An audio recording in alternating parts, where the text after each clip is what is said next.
BossVille is the third mapping challenge in the Lambda Cup, which is a series of 5 challenges, each with its own theme.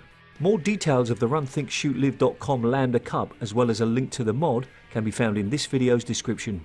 This challenge's theme was designed to encourage a clever and interesting interpretation of the idea of a boss. There were 7 official entries and 2 bonus entries. Overall, I enjoyed most of them and loved some of them, and feel this was a successful challenge. I'd like to thank everybody who entered. Let's look at each entry in the order they are presented in the mod.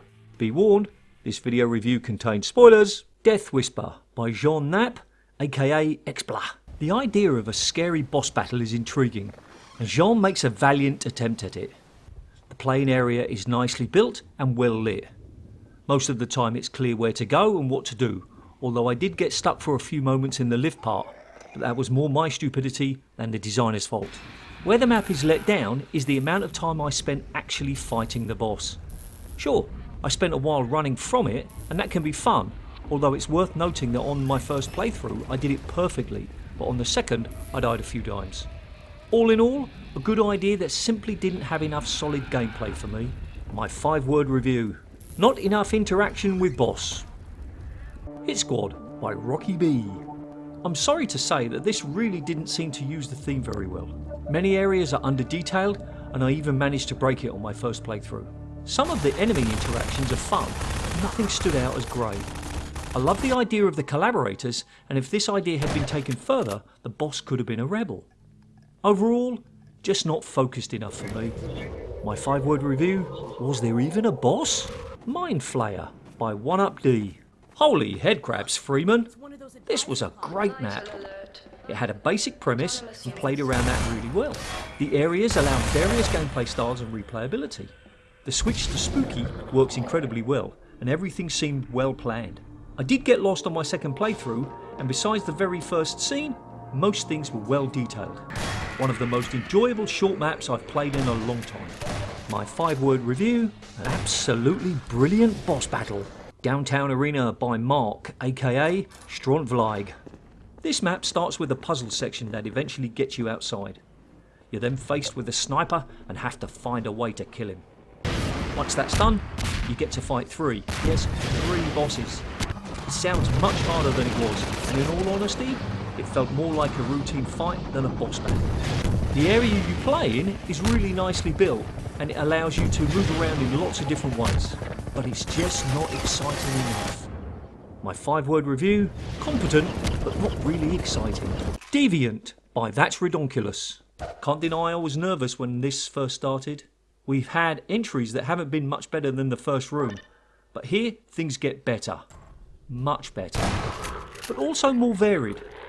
The developer throws a lot of ideas at you, and I'm already tired by the time the boss battle starts. It does flow because each section is connected to the whole, but it still feels disjointed at times. The final battle is exciting, but simply too Portal-esque.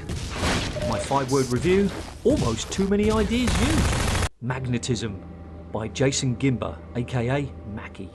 Mr. Mackie always enters amazing maps. Except today. That's not to say this isn't fun, because it is. It's just that it was obviously built in a very short period of time and lacks Mackie's usual polish and self-contained story. The basic premise is cool, and this extended to a longer dock situation with perhaps a buggy or jalopy might make a tremendously fun level. As it is, it's more of a teaser than a fully fledged map. My 5-word review: great idea, but underused. The Creator by Matt71490, aka Event Horizon. Uh-oh. The start doesn't inspire confidence, but my fears were only partially misplaced. This is one of those levels that throws realism out the window and it hits the weed tree on every branch. You do get a guide to help you through the map, and everything seems to work as expected, but considering the theme, I felt this was not a great interpretation, at least not in its current guise. The boss battle at the end is an anticlimax to a strange map. My 5-word review: what did I just play? Cat and Mouse by Ian Spadding, aka Eidolon. If you watch my first playthrough video, you hear how excited I was when I understood the mechanic. In fact, here I am. Okay, every time... oh, that is so clever! Okay, so every time I go through, it disappears for like a second. Oh, The idea of a fast zombie being the boss is also very clever, as you don't normally associate them with being hard to fight. But here, with no weapons and little health, one hit and you're red zoned. There has been plenty of thought put into the area, and there are rest areas that act as changes in the sense that you have to use them, and it's how you use them that matters. The arrows above the vents make it clear where to go, and the sense of suspense and excitement is kept going just long enough to be fun. All in all, this was really a clever way of thinking about a boss, and is exactly the kind of thing we hope for when we set the theme. My 5-word review had me on my toes. A Day in the Crab Lab by Dreidel.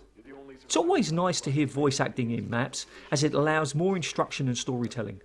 It's used to perfection in this map, and the sidekick you get is played wonderfully. The script matches the voice and is fun to listen to. My only gripe is that sometimes it's hard to hear what he says unless you're right next to him. The final battle is very cool, but perhaps a little too limited. In essence, there are just 2 main ways the enemies attack you, with a third underused, and the manhacks are more of annoyance or distraction, which I suppose is what they're supposed to be. All in all, I hate to admit it, but the idea was perhaps better than the gameplay, but it's still an immensely enjoyable map. My 5-word review, he's the best sidekick ever. As I said at the beginning, I feel this was a successful challenge. It's always nice to see new ideas in maps, and that's one of the reasons I run the challenges, to give mappers a chance to experiment without committing themselves to too much work. I want to say that I love the 2 crossovers from Deviant and the creator. To my knowledge, that's the first time it's been done in one of my mapping challenges, so well done for that. I'm sure you will enjoy playing nearly all of these maps, so get the mod from RunThinkShootLive.com now. Depending on when you watch this video, the winners and points will either be on the site soon or already there. There's also a community poll you can vote in until the 11th of September 2018. That's it. Thanks for watching. Go to RunThinkShootLive.com to find over 1,500 single player maps and mods for the Half-Life series of games. And remember, finishing Half-Life is just the beginning. See ya!